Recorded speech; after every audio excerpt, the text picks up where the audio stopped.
Johnny Mac with your daily comedy news. There's a lot of news for this late in the year. It has not slowed up yet, which is great if you're me. But let's start with late night. The late night hosts were talking about Omicron. I've learned how to say it. I'm going to mess up and say Omicron, but who cares? Jimmy Fallon. Following the news on the Omicron variant, the CDC is now saying all adults should get a booster shot. Right now, Instagram is like incoming booster selfies in 3, 2, 1. Colbert, now for the bad news. Omicron does appear to be evading vaccines. It's a scientific phenomenon known as Aaron Rodgers. Love it. Fallon.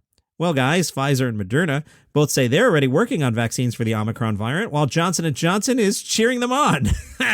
Johnson & Johnson is like, guys, I thought we promised we're not doing vaccines this year. Why would you embarrass me? Fallon again. How'd they start working on the vaccine so fast? It's like when a team wins the Super Bowl and the first commercial is buy your Buccaneers championship hat right now. Trevor Noah. Also, if we do need a new vaccine for the new variant, it's not a big deal, all right, people? I see people online being like, we're going to get a new shot every year. Yeah, you know what? Maybe to not die, you need to take 15 minutes out of your year. What in your life is so busy that you don't have time for that? I guarantee at some point in the next year, you'll walk by a CVS. Unless you live in the desert, then it's going to be like a 5-minute walk to a CVS. Love it. So I had recorded a few days in advance on Friday, and as soon as I put Tuesday's show to bed, I saw this, and I'm like, oh, man, but this can wait, and here it's Wednesday, and it did wait. Jim Breuer was trending, and there was a video on Right Wing Watch. It had over 600,000 views on Friday afternoon. Right Wing Watch tweeted, say that 3 times fast, you didn't hear the edits. The right is starting to get better at comedy, and it's making lefties nervous. I clicked on the bit. Jim Breuer, who is a friend of mine, was doing Jim Breuer things. Not his strongest material, but the old people in the audience seemed to really enjoy it. The gist of the joke was kind of the opposite of Trevor Noah's last joke in the monologue there. I don't want to get into vaccine debates other than, guys, get vaccinated. But I saw a different Twitter account that said @StompTheGOP, which had a really funny joke, which I will share with you. They tweeted, Jim Breuer, Kevin Sorbo, and Scott Baio walk into a bar. Sorbo says, we're here for the celebrity discount. And the bartender says, cool, do you know any? Vicious. Okay, I'm here to talk about Saturday Night Live. It was not a good episode. And the hesitation you hear in my voice is there were a few articles that I'm reading and I'm like, am I a crazy person here? And I have to discuss them. But let me just preface with saying Billie Eilish is a 19-year-old woman, and I'm really hesitant to come in and just pile on a 19-year-old woman who is a wonderfully talented musician.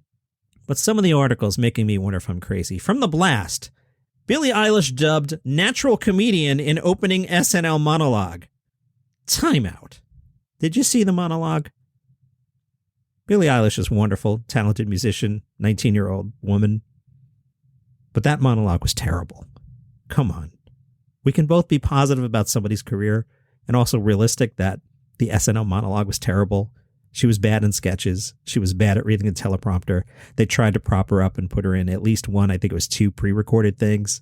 She wasn't a good host. Come on, everybody. From The Blast, Billie Eilish dubbed natural comedian in opening SNL monologue. They found some Billie Eilish fans on Twitter. She's got a great sense of herself and humor. Gotta love her. Yeah, you do gotta love her. Doesn't mean she's good at hosting SNL. Wow, she is amazing. You can't help but smile when you see her and listen to her. And the third person said, she's a natural comedian. So proud. She did incredible from monologue to sketches to performances. Amazing, all caps. No. But okay, maybe The Blast is crazy, but Variety should know better. Their headline, Billie Eilish mostly nails her Saturday Night Live hosting debut. Variety writes, as an artist who trained for fame like an Olympic athlete from the age of 14 and was followed around by camera crews for upward of 2 years, Eilish is no stranger to cameras, and it showed as she sailed through her opening monologue? Yeah, it was appropriately, but not overtly, self-referential. She came out in a puffy white number she called her Mrs. Claus dress, making light of the baggy clothing she famously rocked earlier in her career. Throughout the rest of the show, Eilish's best appearances played to her strengths. She was best in the pre-recorded skits. Yes, I agree. And Lorne apparently agrees, right? He did that on purpose. Lorne knows what he's doing, everybody. One of the sketches, a hilarious holiday-themed number where she exchanged written messages through the window of an apparently shut-in elderly neighbor. Yeah, so she held up signs. The writers wrote funny things on signs, and Billie Eilish held them up, and Kate McKinnon held up funnier signs, and okay. pretty sure you could go somewhere in your house right now, grab one of your kids and tell them, hey, you're going to be in this SNL sketch 5 minutes from now. Need you to hold up these signs while we film you. Pretty sure your kid could execute that sketch. So let's calm down with Billie Eilish's comedic chops, everybody. Relax. And again, she's 19. I feel like a total a-hole saying this, but I'm reading these articles and my head is exploding. Now, luckily, Variety came back to reality and wrote, while she wasn't as strong in the live comedy segments, the ones on Saturday Night Live, the live comedy show, while she wasn't as strong in the live comedy segments, the ones that fell flat, Variety's words, not mine, primarily a pair of largely incomprehensible holiday-themed skits. And she did get the giggles on a pair of occasions, particularly a skit with McKinnon in which they portrayed employees at the most boring hotel in history. There was good writing in that, but yeah, she lost it in the middle of the sketch. Variety tags out, within the broader SNL context, it's fair to say that Eilish ended up pretty high on the non-actor scale. Not high enough to encourage quitting her day job, but definitely a few steps above the, hey, they did okay, like Kim Kardashian, and a few above they survived, like Elon Musk. I think both Kim and Elon were better. I'm sorry. I know I'm a jerk here. The Hollywood Reporter broke down the rest of the show. I'm cribbing here off the notes. The opening 7 minutes.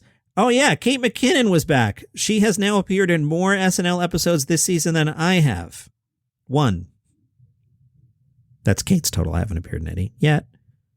The 7-minute kickoff featured the return of Kate McKinnon's Dr. Anthony Fauci, always fun. A.D. Bryant's Ted Cruz, always fun.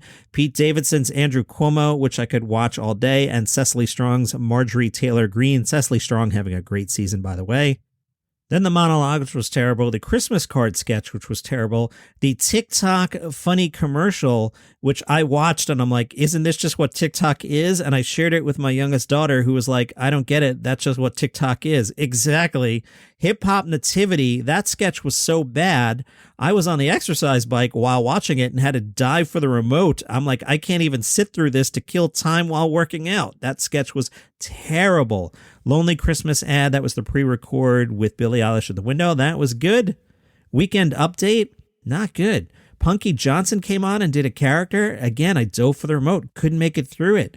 Andrew Dismuke's Amazing Animals, that may have been the highlight of the night. It seemed like it was going to be lame, and then took a wonderfully weird twist. Look that one up online. A lot of fun there. Kyle Mooney's holiday sketch, I shared that on the Facebook group, Daily Comedy News Podcast group on Facebook. That was a lot of fun. And the hotel ad closed out the night. That was pretty well written, but like I said, Billie Eilish, comedic natural, lost it during the show. All right, I've beat up enough on a 19-year-old woman enough. You can call me names on the Facebook group, Daily Comedy News Facebook group. From Time Magazine, Lewis Black wants all his comedy pulled off Spotify. He said, I in no way represent all of the comedians on Spotify, but I do believe that all of them should be paid for the writing they have done and not just for the performance of what they wrote. It has taken a long time for comedy to be recognized as an art form, and therefore Spotify should recognize that a joke is as powerful as the lyric of a song, which they do pay for. Many comics have recently been taken off Spotify for no reason at all, and it truly hurts their exposure and income. Since I haven't been taken off, I would like to be, as it is wrong that I am on the platform and so many aren't. I need neither the money nor the exposure, but please put all the comedians back on your platform and let's sit down and find a way to pay us what we are owed for the words that make you laugh. Yes, a joke is intellectual property. From the Boston Globe, they attended Louis C.K.'s shows at the Orpheum. He joked about having spent most of the last 2 years in self-imposed exile and another year and a half in lockdown. Louis said, have you all been enjoying living the way I was the last couple years? Good joke. The Globe writes, there was no mention of Louis' personal disgrace. The first segment of the set seemed like a defiant exercise in moral relativism during an extended, deliberately uncomfortable sequence on the age-old problem of child sex abuse. He mentioned a certain deceased pop star, asking, what's worse, a pedophile who makes beautiful music or one that doesn't? A tangent about how our society treats overweight people led to an old news story about a woman who was too big for an MRI, so the doctor referred her to the Bronx Zoo. This inspired a brief portrayal of a skinny elephant undergoing chemotherapy. He mused on the protests of recent years, saying simply holding up a sign that reads, abolish billionaires probably isn't going to get it done. He admires the younger generation's embrace of fluid gender roles and sexuality, saying they've created expansion teams, and said the unexpected benefit of the pandemic is it makes us all look nice by emphasizing the eyes and covering our mouths, which are the worst hole on the body.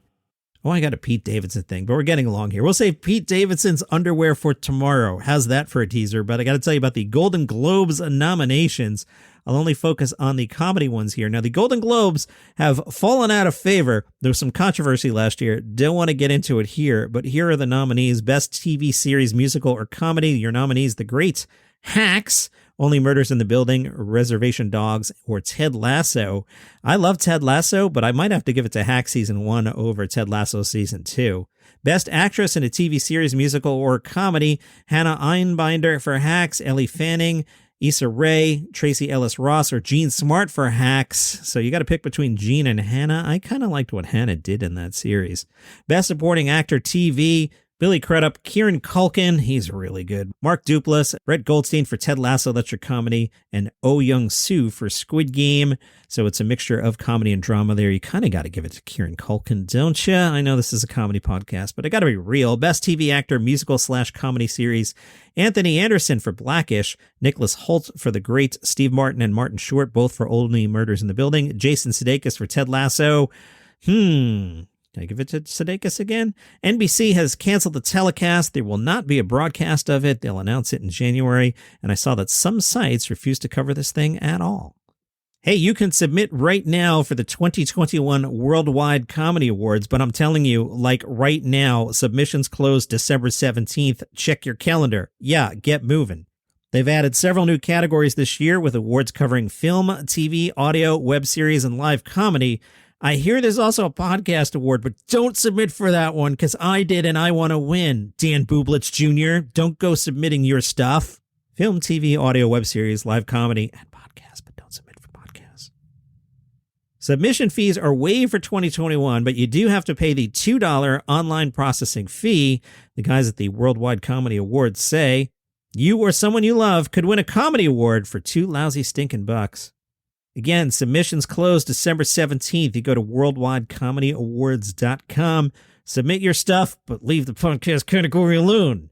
Tonight, 2 new episodes of It's Always Sunny in Philadelphia. Episode 5, The Gang Goes to Ireland. The gang's in Dublin, where Dennis ends up helping Frank with some of his business's dirty work.